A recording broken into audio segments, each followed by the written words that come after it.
van decided it would not go in reverse. Now, mind you, it would drive forward, but not in reverse. I didn't have any idea that that could even happen. You know, I knew a transmission could go out, but not just reverse. And what's even crazier is that for many different reasons, we decided to drive it like this for quite some time. We couldn't get a hold of the mechanic. I mean, there was just many different reasons that we decided to drive it like that. And it was really odd because I had to be very careful where I parked. It would, like if it was a really slight incline. Now you think about it the next time you go to a parking lot. Is this incline or decline? I could put it in reverse and it would just slowly creep back. I'm like, okay, I can live with that. And I learned where to park in all the parking lots. Occasionally though, I would really misjudge. And I would have to open the door and stick my foot out, ladies, and push this car backwards. Talk about a little bit embarrassing. So we had a goal to purchase a new van. And I love goals. I've started journaling several years ago, and I read that there's a high percentage of people that if you literally write down your goals, you have a great chance of achieving those goals. So we did achieve the goal of purchasing a new van. That was a wonderful moment. But you know, I think all the muscles in my left leg got bigger than my right from all that pushing. I grew up with a really strong work ethic. My dad, I used to hear stories of my dad running on the job while he was at work, and my grandpa did the same thing. He was a custodian at a school, and I have to admit I've done the same thing. I worked in a big building and had a long way to go, and so I would run. And I used to time myself to see how long it would take me to do my jobs, and then always try to be faster. Well, I have learned to slow down. Age can do that to you too.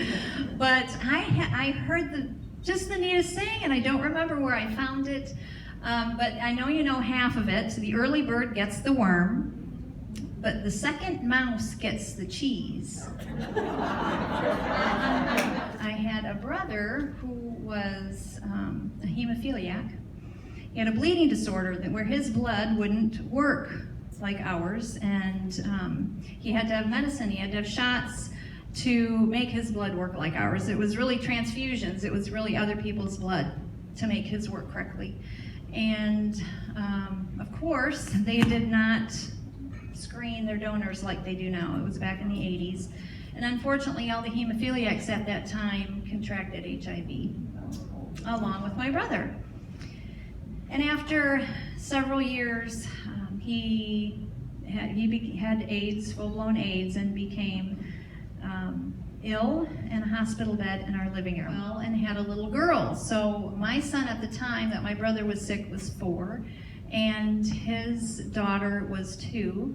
And you know, we had medicine and needles everywhere to contend with the kids, and they would jump around on their AIDS-infected daddy and uncle. The smell of bleach hung in the air because we had to wash all our dishes and bleach as well. I sat and I read my Bible every day, and I believe that the Bible is living and powerful, because reading that Bible every day healed me. And one of the favorite verses I found during that time that gave me such incredible hope was Jesus is praying to his Father, and he knows he's going to be sacrificed the next day.